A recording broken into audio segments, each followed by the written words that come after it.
This is The Space Shot, episode 54 for July 7th, 2017. The Roswell Incident.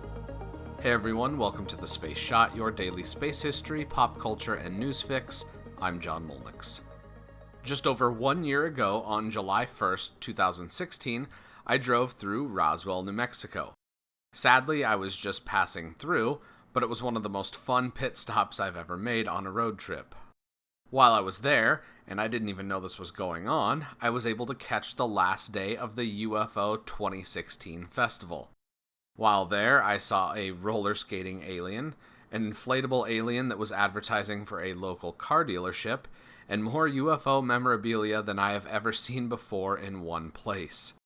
This year's UFO festival in Roswell marked the 70th anniversary of the now infamous Roswell incident. Here's some background on what happened.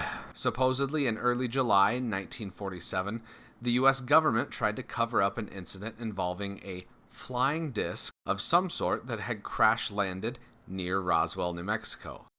Reports on the nature of the crash have varied from account to account, with the debris being spaced out over football field-sized areas down to a small amount the size of a big coffee table. The reports all had different accounts of bodies, alien hieroglyphics, exotic metals that were strong as steel but as light as tinfoil. There's not a lot of commonalities for the specifics of the event, except one thing. And that's that the United States Air Force and U.S. government sought to cover up what really happened in Roswell. Over the years, people have come forward to give verbal accounts of what happened in 1947, but relying on hypnosis and recollections of a person from 70 years ago isn't the type of concrete evidence that would be needed to verify such monumental claims. As I mentioned back in episode 41, the United States Air Force released a report about the Roswell incident. There was no flying disc. Rather, the United States Air Force claims that it was using a high-altitude balloon during nuclear weapons testing. The report was released in 1997 and was summarized by the New York Times as no bodies, no bulbous heads, no secret autopsies, no spaceship, no crash, no extraterrestrial or alien artifacts of any sort, and most emphatically of all, no government cover-up. The interest in aliens visiting Earth is something that's probably going to be part of the popular culture until it actually happens.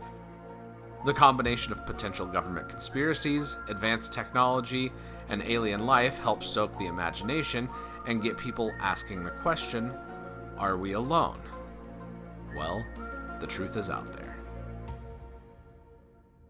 I've got one more pop culture item of note. On July 7th, 1907, the renowned science fiction author Robert A. Heinlein was born. Heinlein is as important of an author as both Asimov and Clarke. His most famous books include Starship Troopers, The Moon is a Harsh Mistress, and Stranger in a Strange Land. I read The Moon is a Harsh Mistress years ago, but reading into Heinlein a little more over the last few days makes me want to go back and read more of what he wrote. Before I go today, here's a little bit of space history. On this day in 2003, the Opportunity rover launched and began its journey to Mars. Opportunity is still roving the surface of the red planet, after spending almost 5,000 Earth days on the Martian surface. Originally, the mission was only planned to run about 90 sols, one sol being a Martian day, but the mission was far more successful than NASA and JPL could have ever anticipated. On the anniversary of Opportunity's landing date, I'll have more information about the mission and the milestones over its years of operation on the Martian surface. Tomorrow, it's wheels stop for the shuttle program.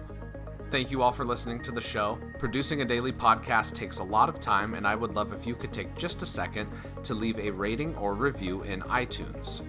If you're so inclined, you can ask me questions and chat on Instagram and Twitter. Find me at John Molnix pretty much everywhere.